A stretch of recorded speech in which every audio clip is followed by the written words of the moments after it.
Convosco. Ele está no meio de nós. Proclamação do Evangelho de Jesus Cristo segundo João. Glória a vós, Senhor. Ao anoitecer daquele dia, o primeiro da semana, estando fechadas por medo dos judeus as portas do lugar onde os discípulos se encontravam, Jesus entrou e, pondo-se no meio deles, disse: a paz esteja convosco. Depois dessas palavras, mostrou-lhes as mãos e o lado. Então os discípulos se alegraram por verem o Senhor.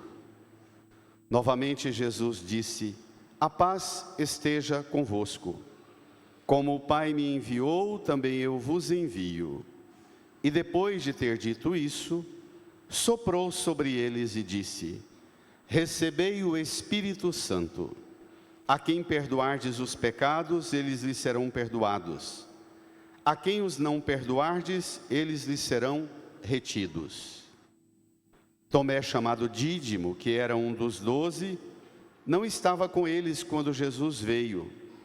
Os outros discípulos contaram-lhe depois: vimos o Senhor. Mas Tomé disse-lhes: se eu não vir a marca dos pregos em suas mãos, se eu não puser o dedo nas marcas dos pregos, e não puser a mão no seu lado, não acreditarei. 8 dias depois, encontravam-se os discípulos novamente reunidos em casa, e Tomé estava com eles. Estando fechadas as portas, Jesus entrou, pôs-se no meio deles e disse: a paz esteja convosco. Depois disse a Tomé: põe o teu dedo aqui e olha as minhas mãos. Estende a tua mão e coloca-a no meu lado, e não sejas incrédulo, mas fiel. Tomé respondeu: meu Senhor e meu Deus. Jesus lhe disse: acreditaste porque me viste? Bem-aventurados os que creram sem terem visto. Jesus realizou muitos outros sinais diante dos discípulos, que não estão escritos neste livro. Mas estes foram escritos para que acrediteis que Jesus é o Cristo, o Filho de Deus, e para que, crendo, tenhais a vida em seu nome. Mas estes foram escritos para que acrediteis. Palavra da salvação. Glória a vós, Senhor.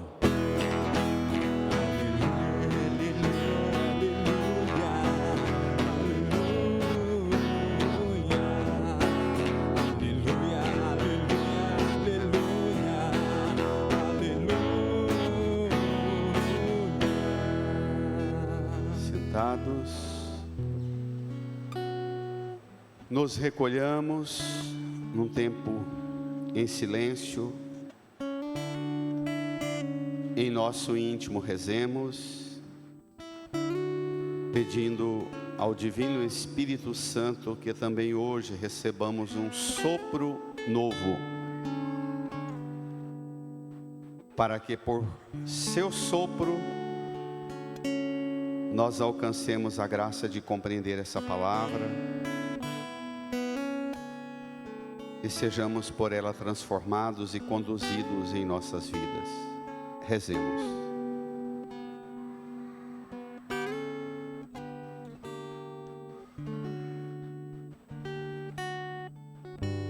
Amém. Queridas irmãs e irmãos, os 50 dias depois da Páscoa até Pentecostes deveriam ser vividos por nós 50 dias como se fosse um único dia, diz Santo Agostinho. São 50 dias em que nós celebramos, escutamos, proclamamos, cantamos e bebemos na fonte do centro da nossa fé, a Páscoa do Senhor. A gente não pode deixar que esta Páscoa seja apenas um entusiasmo de uma ou das celebrações da Semana Santa, mas essa Páscoa pela força do sentido, pela força arrebatadora do ressuscitado, prolongue em nós esta abertura para que bebamos nesta fonte à altura do que esta fonte pode nos oferecer. Não esmoreçamos, ao contrário. Crianças, vocês também. Vamos lá? Eu quero começar a pregação com a conclusão do Evangelho. No folheto seu, número 11, o versículo 30 e 31.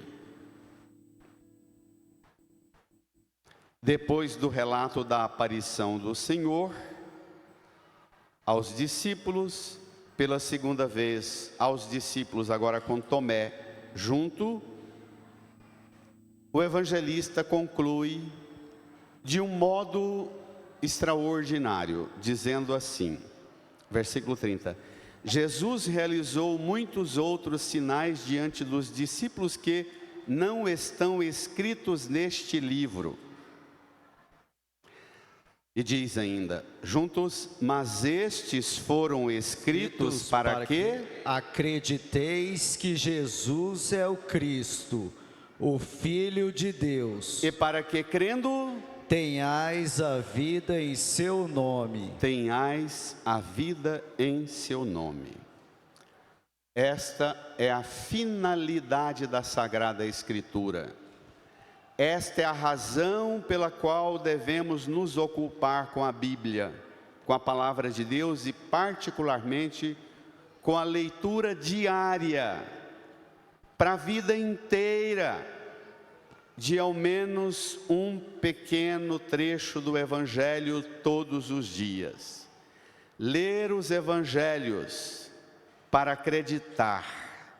Aquilo que foi escrito no Evangelho tem uma finalidade, para que esses foram escritos para que acrediteis. Mas não acrediteis em si, em seus sonhos, em seus delírios, em suas fantasias, em seus bons propósitos. Tem gente que confunde acreditar com o fato de ter grandes ambições e convicção de que vai alcançar a realização desses sonhos, dessas ambições, desses projetos, ainda que sejam coisas boas e sadias. Mas fé cristã não é isso. Fé cristã é acreditar que Jesus é o Cristo, Christos, o Messias, o ungido, o enviado pelo Pai, o Filho de Deus, e para que, crendo, tenhais a vida em seu nome, e não tenhais a vida em nome de suas ambições, desejos, projetos, fantasias. Tenhais a vida em seu nome, não em nome das coisas que foram enfiadas em nossa cabeça, pelo mercado, pela vitrine, pela economia, pela ideologia. Tenhais a vida em seu nome. Cuidado, pode ser que você tenha cultivado uma religião e uma prática de fé muito piedosa, muito devotada, muito disciplinada, e não vê resultado, e não vê vida. Por quê? A sua relação com a palavra de Deus é pobre, e a sua relação de escuta da palavra não tem conduzido você a crer que Jesus é o Cristo. Quando você alcança a compreensão de que Jesus é o Cristo, o Filho de Deus, você tem vida em seu nome, mas não qualquer vida. O Evangelho vai falar de 4 ou 5 características centrais de vida em nome de Jesus. O que significa ter a vida em seu nome? 5 4 ou 5 características da vida em nome de Jesus. Vamos lá? O começo do Evangelho está assim, no versículo 19. Tome aí o folheto, acompanhe, pegue a palavra, costume vir para a missa e criar uma relação pessoal sua com a palavra, com a letra, com a escritura, para que você se discipline. Nós brasileiros temos uma cultura pobre de leitura, e isso, se a gente não instiga, não estimula, não se disciplina, a gente fica dependendo de videozinho mastigado, e quando abre a palavra de Deus não entende nada, porque não se disciplina a ler.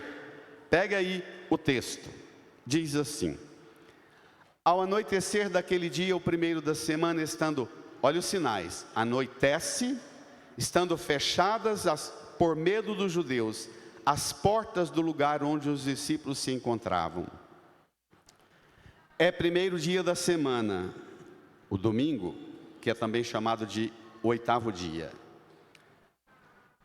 Os discípulos encontram-se reunidos, mas anoiteceu, as portas estão fechadas, e o que rege o coração deles é o que eles têm? O que eles têm? Medo. Também nós nos acostumamos ao medo, nos habituamos a sermos cristãos medrosos. Praticamos uma religião guiados pelos medos, para buscar proteção de Deus, para nos livrar daquilo que nos mete medo constantemente, nos conflitos mais atrozes, dentro de um coração, de uma alma, dentro de uma casa, num país, numa sociedade, num mundo como o que nós vivemos. Os medos e as portas fechadas e o escuro da noite não impedem a novidade de Cristo. A noite, a porta fechada e o medo não põe limite na força nova que brota do Cristo. O texto diz: Jesus entrou e, pondo-se no meio deles, disse, brada a igreja, o que ele diz? A paz esteja convosco. A paz esteja convosco. A paz esteja convosco. Jesus entra, põe-se no meio e diz: a paz esteja convosco.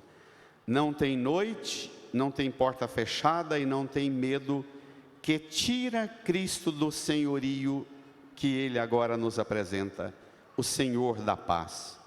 Os lábios do ressuscitado se abrem e o primeiro som que ecoa dos lábios do ressuscitado é Shalom, paz. Mas não se engane, ao dizer a paz esteja convosco, ele não está dizendo que lá fora as coisas mudaram, que lá na sua casa as coisas, os problemas resolveram. Não se engane, ele não está prometendo uma falsa paz, fruto de uma coisa que não mudou. Talvez até lá fora as coisas tenham piorado, e talvez até na sua casa e na sua família as coisas vão se tornar ainda mais desafiadoras.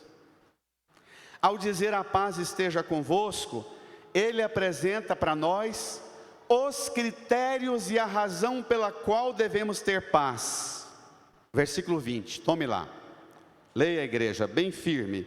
Depois destas palavras, mostrou-lhe as mãos e o lado. Então os discípulos se alegraram por verem o Senhor. Uma paz que não é fruto de um videozinho emocionante do celular, meloso, cheio de lusco-fusco, cheio de sentimentalismo barato. Nós estamos vivendo uma fé cada vez mais pobre. A nossa fé, ela não vem pelo ver, ela vem pelo ouvir. Nós estamos saindo da disciplina da leitura e da escuta para uma religião do ver. E isso provoca em nós um esvaziamento dramático da qualidade do cristianismo no mundo. Um empobrecimento dramático do cristianismo no mundo. O salto do ouvir para o ver é dramático. Jesus fala para nós: a paz esteja convosco, e depois ele apresenta qual é o fundamento da paz que ele oferece. Mostra as mãos marcadas pelos cravos e o lado atravessado pela lança. Ele está dizendo para nós que a paz que ele nos oferece não é uma pazinha emotiva, emocional, sentimentalista, de uma rezinha com cânticos piedosos e emocionantes que arrepia, chora. Ao contrário, ele mostra para nós os calos do filho do carpinteiro, os calos do seu trabalho, da sua luta e do seu empenho em pagar para nós o preço da nossa paz. Nós escutamos na Semana Santa, na sexta-feira da Paixão, a leitura do capítulo 53 do profeta Isaías, que dizia: ele tomava sobre si nossas enfermidades e sofria ele mesmo nossas dores. Olhe para a cruz. A punição a ele imposta era o preço da nossa paz, e suas feridas o preço da nossa cura. A nossa paz e a nossa cura tem nos calos das mãos do filho do carpinteiro, e no lado traspassado pela lança tem o selo da qualidade dessa paz. É o carimbo que ele traz no seu próprio corpo, que testifica o preço que ele pagou. A nossa paz não é um sentimento, não é uma emoção, a nossa paz não é um pensamento, a nossa paz é uma realidade, é um documento. O próprio corpo de Cristo traz para nós a garantia dessa paz, uma paz que gera alegria. Os discípulos se alegraram por verem o Senhor. Mas quem hoje vai para a igreja para escutar a palavra de Deus e ser preenchido por essa paz e por esta alegria?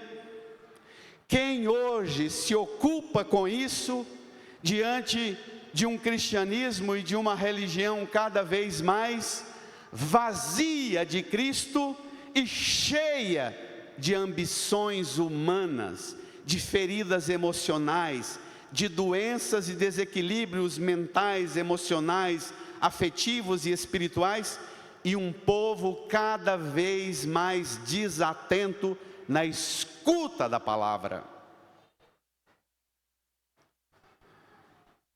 Primeiro, para que crendo tenhais a vida em seu nome. Crendo em Jesus, tenhais a vida. Primeiro sinal da vida em nome de Jesus: você se torna uma pessoa tomada de paz e de alegria, ainda que os problemas não diminuam. Eu tive a graça de ser educado numa família. Acredito que alguns de vocês aqui também passaram por esta graça, em que o que nos impressionava como crianças não era ver um pai, uma mãe, um vô, uma avó, um tio poderoso no fenômeno da religião e da fé, mas o que impressionava era como esta pessoa, passando por tanta tribulação, provação, dificuldade, na saúde, na realidade da família, no casamento, no trabalho, na luta, como é que essa pessoa, você chegava perto dela, ela lhe transmitia tanta paz e tanta alegria e tanta confiança? Não era a ausência de problema, ao contrário, era a presença da paz e da alegria num oceano gigantesco de problema. Hoje, nós somos um tipo de um cristianismo vazio de força para enfrentar, porque a gente acha que precisamos encontrar um Jesusinho que faça desaparecer os problemas. E nós precisamos de um Jesus que, ainda que os problemas continuem, que limpe a nossa visão da fé, para que a gente enxergue a presença dele vivo e ressuscitado em nossa realidade e nós experimentemos a sua paz e a sua alegria, ainda que tudo isso pareça um absurdo. Amém, igreja? Amém. Amém? Amém. Reage.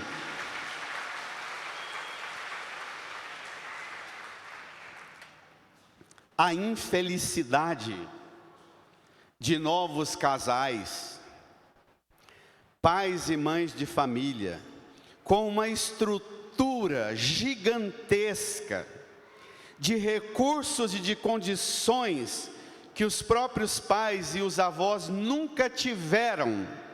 Novos casais com filhos pequenos e murchos. A segunda leitura da primeira carta de Pedro fala: ele nos fez renascer para uma esperança viva, para uma herança incorruptível, que não se mancha nem murcha. Um monte de jovens, esposos e esposas, pais e mães, murchos, e vai perguntar: o que foi? Eu não sei. E não sabe mesmo, porque é um vazio tão grande na fartura, que não sabe o que lhe dá tristeza, senão o vazio de Deus, e esse vazio será grande, tanto na fartura dos bens, quanto na escassez dos bens, porque não há uma procura por Deus mesmo, há uma procura sentimental e emocional por uma religião que faça dar um sentido emocional e arrepiante, sem nada na inteligência, sem nada no cérebro. Você conversa 3, 4 minutos, é uma fé, desculpem a grosseria da expressão, é uma fé burra. Uma fé sem a letra sagrada do Evangelho, uma fé sem a iluminação do Evangelho.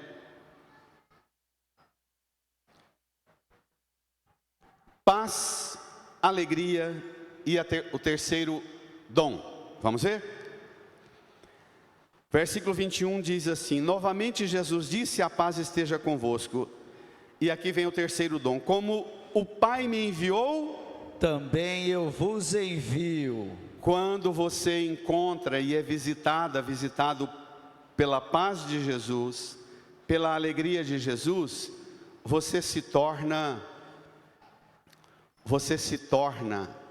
missionária, missionário. Você alcança uma liberdade de gente enviado em missão. Você olha para a sua família, para o seu trabalho, para o seu quarto, para a sua interioridade. Você olha para você e vê em você não outra coisa: eu sou uma missionária, um missionário do Senhor. Eu tenho a liberdade para atravessar isso aqui. Isso aqui deve ficar como o Senhor quer, e não como a escravidão da minha mente quer. Você se torna livre, missionária. Como o Pai me enviou daqui para lá, eu envio vocês daqui para lá. A liberdade do envio. O quarto dom, primeiro dom: tenhais a vida em seu nome. A vida em seu nome é a paz. Segundo dom, a alegria. O terceiro dom: você olha para tudo neste mundo e não se sente senão uma missionária, missionário enviado pelo Senhor para tudo. O quarto dom, seguramente o mais desafiador. Tome lá comigo, versículo 22. Leia comigo. Depois de ter dito isso, leiam. Soprou sobre eles e disse. Soprou sobre eles e disse. Brada a igreja. Recebei o Espírito Santo. A quem perdoardes os pecados, eles lhes serão perdoados. A quem os não perdoardes, eles lhe serão retidos. Recebei o Espírito Santo para levar por onde passar o perdão. Aqui, minha gente, tem uma coisa muito delicada. Se Jesus sopra sobre os discípulos e fala recebei o Espírito Santo e fala em perdoar pecados, Ele não está prometendo para você que a realidade lá fora vai mudar. Ele está, ao contrário, ajudando você a tomar consciência de que a realidade lá fora vai exigir de você perdão. Se exige de você perdão, o que é que precisa de perdão? Onde tem ofensa, não é? Onde tem aborrecimentos, desgastes, conflitos, tensões. É nesse território que precisa do perdão manifestar. Jesus, ao preparar você para enfrentar a realidade, capacita e qualifica você para o perdão, soprando sobre você e dando a você o Espírito Santo. Ele está dizendo para você o seguinte: cuidado, não enfrente o erro dos outros lá fora com a sua própria força, vai piorar. Cuidado, não enfrente as fraquezas dos outros com a sua ciência humana, com o seu sentimento, com a sua emoção, com o seu heroísmo. Para enfrentar o erro dos outros lá fora, só pode dar resultado bom se esse enfrentamento for com as forças que lhe vêm do céu. Pecado não é força que você enfrenta com a sua própria força. Pecado é uma realidade que, para você enfrentá-la, você precisa ser revestida,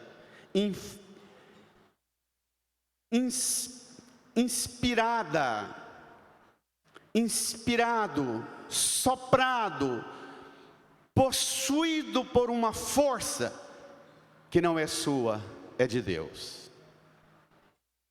Talvez até hoje você tenha fracassado no perdão, porque você oferece o perdão a partir de você, e não a partir do sopro do Espírito. O dia que o perdão que você oferecer for algo que brote de você, saia de você, mas não é seu, é do Espírito, aí a eficácia virá. Amém? Amém.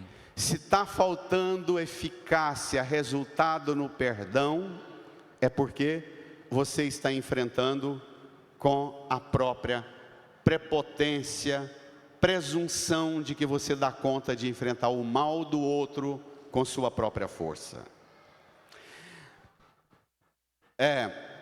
Jesus realizou muitos outros milagres e sinais que não estão escritos neste livro, mas estes foram escritos para que acrediteis que Jesus é o Cristo, Filho de Deus, e para que crendo tenhais a vida em seu nome. O que é ter a vida em seu nome?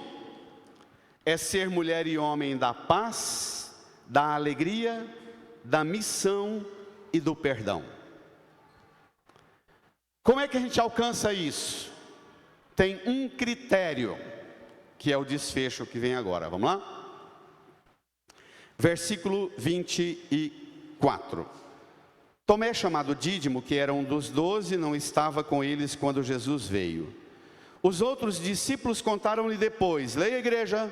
Vimos o Senhor, mas Tomé disse-lhes: se eu não vir a marca dos pregos em suas mãos, Leia. Se eu não puser o dedo nas marcas dos pregos e não puser a mão no seu lado, não acreditarei. Espere. Tomé é o cristão da emoção barata, do sentimentalismo barato. Tomé não persevera na vida da comunidade. Não foi à missa no domingo passado e não encontrou Jesus. Os discípulos encontram-no e diz: vimos o Senhor. Mas Tomé passou a Semana Santa na fazenda, em Caldas Novas, na chácara, na praia, ou em casa mesmo, não fazendo nada. Tomé estacionou nele mesmo. Ele se basta a si, não acredita na vida da comunidade, não se disciplina. A comunidade não dá conta de convencer Tomé a acreditar no que ela viu. Mas a comunidade agora precisa fazer um caminho talvez muito mais difícil. Eu não vou dar conta de dar a Tomé o crer, mas eu vou ao menos fazer um esforço para levar Tomé para a celebração domingo que vem. Tomé não veio, não acredita no que Jesus realizou domingo passado, não acredita no testemunho da comunidade. O próprio Jesus enviou os discípulos, como o Pai me enviou, eu envio vocês. Quem vocês encontrarem essa semana, anunciem a vida nova. Tomé diz, sem chance. Se eu não tocar, se eu não puser o dedo, eu não acredito. A comunidade não desistiu da incredulidade de Tomé. Vamos ver? Versículo 26. 8 dias depois encontravam-se os discípulos novamente reunidos em casa. E Tomé? Estava com eles. E Tomé? Estava com eles. 8 dias depois. O que significa isso?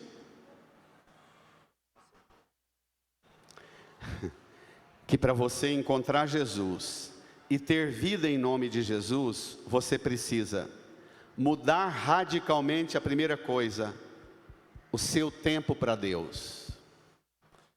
Se não tiver na sua agenda tempo para Deus, domingo é dia do Senhor, 8 dias depois aqui é o domingo, ou o primeiro dia da semana. Se você não sabe dar no seu tempo, o tempo necessário para Deus lhe encontrar, para Deus lhe falar, você não experimentará nunca. Deus precisa encontrar em você uma disciplina.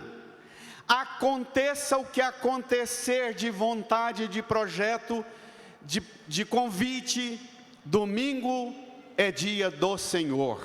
Eu irei à celebração, pronto. Eu me reunirei com a comunidade, ponto. Eu participarei da celebração eucarística, ponto.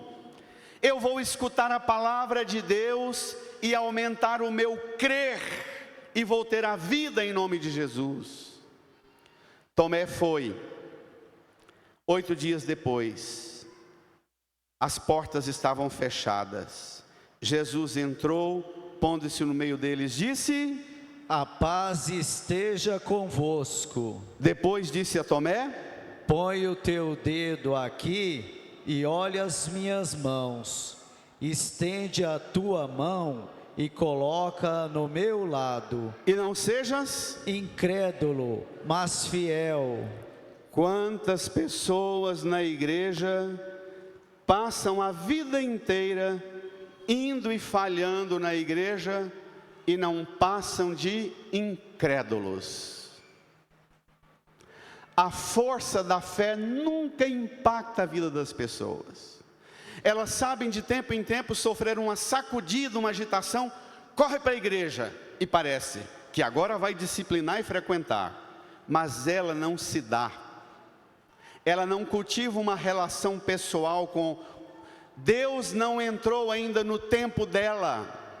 Deus não entrou ainda na lógica dos endereços dela.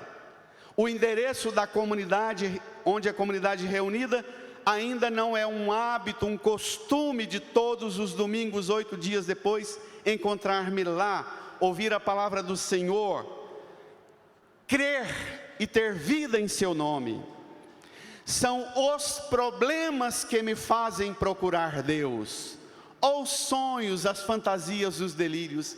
Não é o fato de saber que Deus já amou-me e pagou um preço extraordinário pela minha paz, pela minha alegria, para dar-me as condições de ser mulher e homem do perdão. Não é isso que rege a minha vida.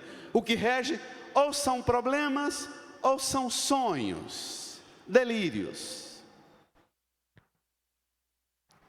Quantas pessoas fracassadas na fé, porque sempre que vão atrás de Deus são empurradas pelos problemas e não por uma experiência forte do amor de Deus.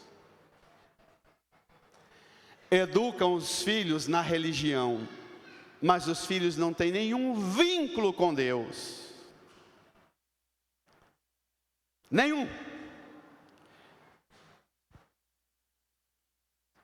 Tomé recebe uma bronca de Jesus. Põe o teu dedo aqui nas minhas mãos, estende a tua mão, coloca no meu lado. Não sejas incrédulo, mas fiel.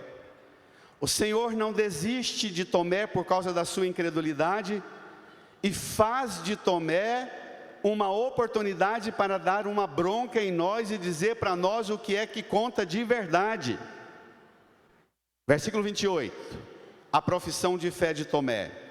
Reage, igreja. Tomé respondeu: meu Senhor e meu Deus. A profissão de fé de Tomé é uma das mais completas da Sagrada Escritura. Ele chama Jesus de Senhor, Kyrios e Deus. Sabe que os espíritas não rezam a Ave Maria dizendo Santa Maria, Mãe de Deus, porque eles não acreditam que Jesus é Deus, né? Para eles Jesus é um ser iluminado, mas Deus ele não é. Para Tomé, mesmo na incredulidade, ele diz meu Senhor e meu Deus. Mas a profissão de Tomé não poupa da parte de Jesus uma chacoalhada ainda mais forte.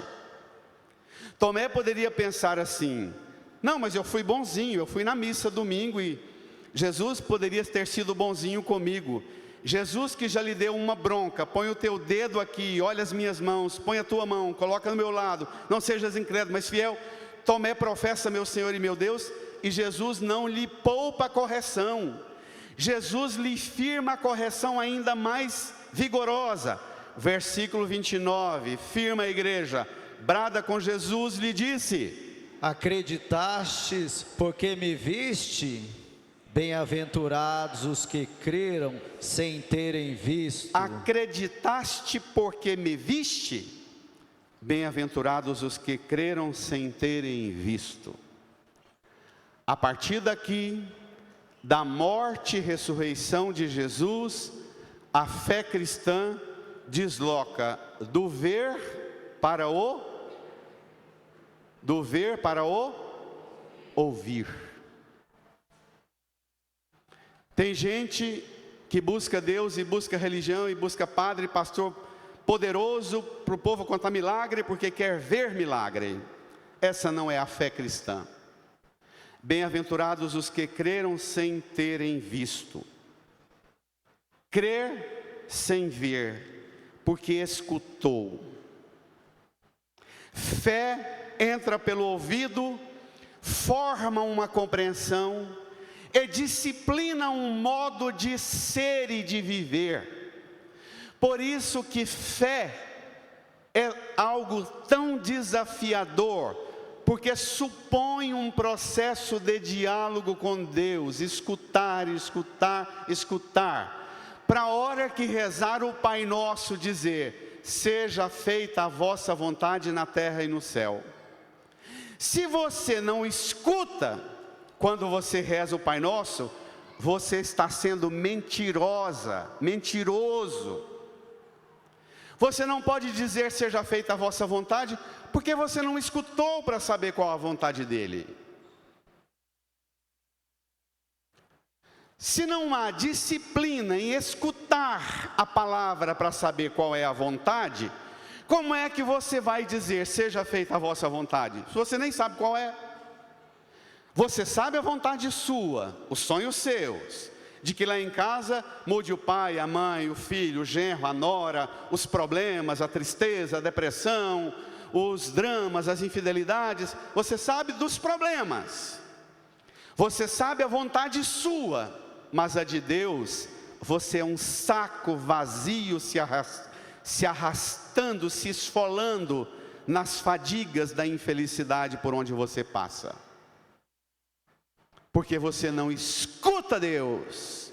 E se não escuta, ao rezar o Pai Nosso e dizer seja feita a vossa vontade, você estará rezando e mentindo. Mentindo.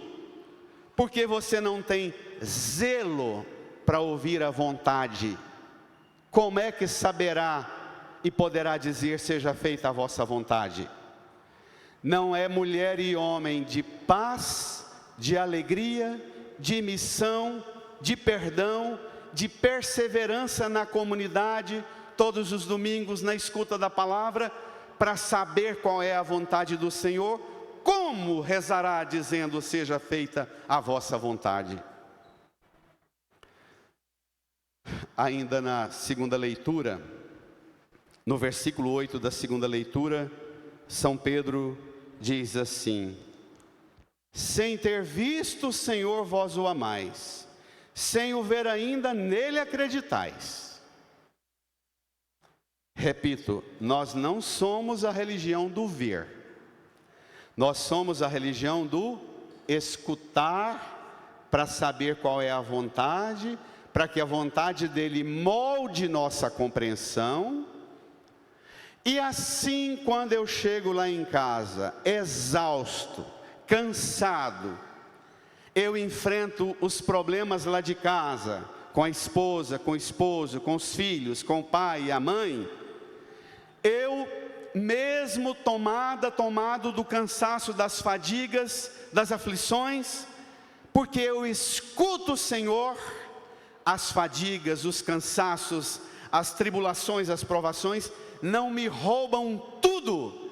Haverá sempre da minha parte uma reserva de paz, de alegria, de missionária, de perdão, de gente que escuta. E apesar do meu cansaço e esgotamento, eu saberei ter a paciência que eu preciso para olhar para aquele pai, mãe, aquele filho, aquela esposa, aquele esposo, sem saber o que fazer com aquilo, eu saberei dizer ao Senhor, seja feita a vossa vontade. Por mim eu não dou conta, mas pelo Senhor eu vou fazer o que é a vontade do Senhor. E a gente, quem tem fé sabe disso, quem caminha na fé sabe disso. Depois de um longo caminho, você olha para trás para o seu casamento e para a sua família e fala, como é que eu dei conta? E você mesmo responde, não fui eu, foi Deus. Por mim, a minha vontade era chutar o balde, quebrar tudo, moer tudo e não sobrar pedaço. Não é assim? Os mais velhos aí na vida sabem do que eu estou falando. Irmãs, irmãos, o Senhor, vou terminando e dizendo, não promete que as coisas lá fora serão todas mudadas, romântica e cor-de-rosa, e melosa e adocicada como os videozinhos idiota de internet. O Senhor não lhe promete isso. O Senhor lhe garante uma coisa, que pelo que Ele sofreu na cruz, Ele sabe na carne dEle, que Ele pagou o preço, e a paz que Ele te dá não mente, a alegria que Ele te oferece não mente. Ele sabe que o preço que Ele pagou,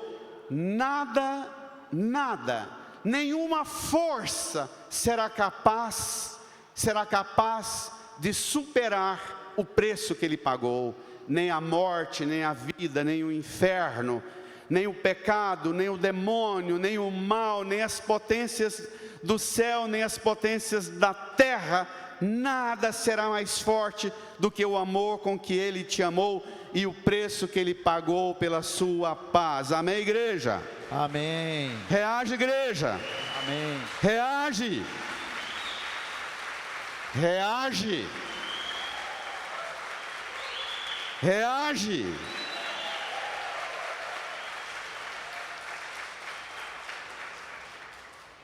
Dá vontade de chorar, né? Dá, porque a gente é besta. Nós somos teimosos, nós somos difíceis. Nós queremos, na maior das vezes, que as coisas fiquem como nós queremos. É mais fácil, é mais sedutor uma religião que ensina: eu posso, eu quero, eu faço. E não, ele pode, ele quer, ele faz. Ainda que eu não posso nunca, que eu não quero, que eu não faça, ele pode, ele quer, ele faz. Amém? Amém. Incline a sua cabeça e renove com o Senhor a sua aliança com Ele. E peça dele a graça de ser tocado, para que você hoje se torne mulher e homem dessa paz, dessa alegria, dessa missão e dessa força do perdão para a sua casa, para a sua família, para o seu trabalho, para o mundo onde você atua. Peça dele a graça, não para mudar os outros, mas para mudar você em alguém sempre livre e firme para dizer: seja feita a vossa vontade, porque eu escutei a sua palavra e eu sei a sua vontade e eu farei a sua vontade. Fale com ele, reze piedosamente.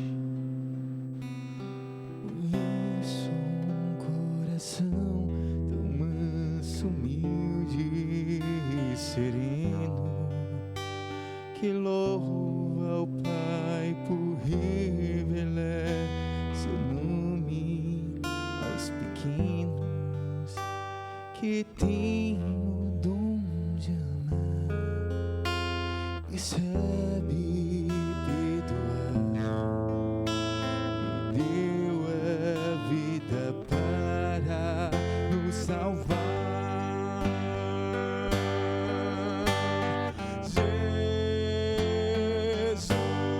Jesus, manda teu Espírito para transformar meu coração.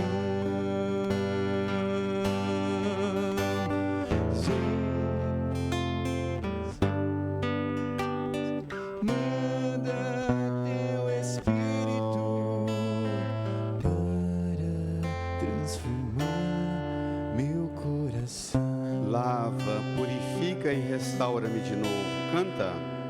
Lava, purifica e restaura-me.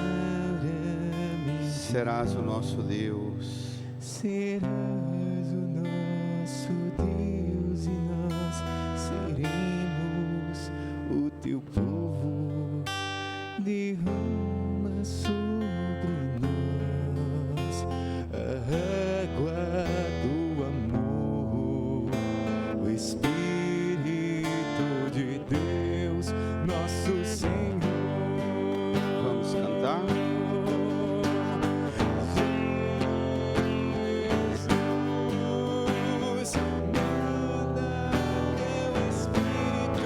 Para transformar meu coração. Fiquemos de pé, ergamos nossas mãos. Jesus, manda teu Espírito para transformar meu coração. Deixe a folha no banco, estenda as mãos aqui para a cruz de Jesus. Reze comigo. Senhor Jesus, Senhor Jesus, por suas mãos por suas mãos atravessadas pelos pregos, pelos pregos, por seus pés por seus pés atravessados, por seu lado por seu lado, traspassado pela lança, traspassado pela lança, por seu sofrimento, por seu sofrimento, por sua morte. por sua morte. O Senhor pagou o preço O Senhor pagou o preço da minha paz, da minha paz, da nossa paz. da nossa paz. Obrigado, Jesus. por nos oferecer hoje a oportunidade de renovar em nós a força dessa fé. Como Tomé, eu também professo, meu Senhor e meu Deus. Aumenta a minha fé, a minha fidelidade na escuta da palavra, na participação na igreja, todos os domingos, guardando o dia do Senhor, escutando sua palavra e sendo formado por sua vontade. Meu Senhor e meu Deus, não permita que eu não conheça a vontade de Deus para minha vida. Dá-me a graça de uma disciplina zelosa, amorosa, diária, perseverante na escuta da palavra, para que eu possa sempre rezar. Seja feita a vossa vontade. Põe a mão no seu coração e diga: seja feita a vossa vontade em meu coração, em minha alma, em minha inteligência, em meu corpo, em todo o meu ser, em minha casa, em minha família e no mundo onde eu atuo. Seja feita a vossa vontade. Incline a sua cabeça, feche os olhos e continue sua oração, seu diálogo com o Senhor, especialmente pedindo a Ele que dê a você o discernimento necessário para tudo que você enfrenta lá, onde tantas vezes parece absurdo acreditar que vai ser possível.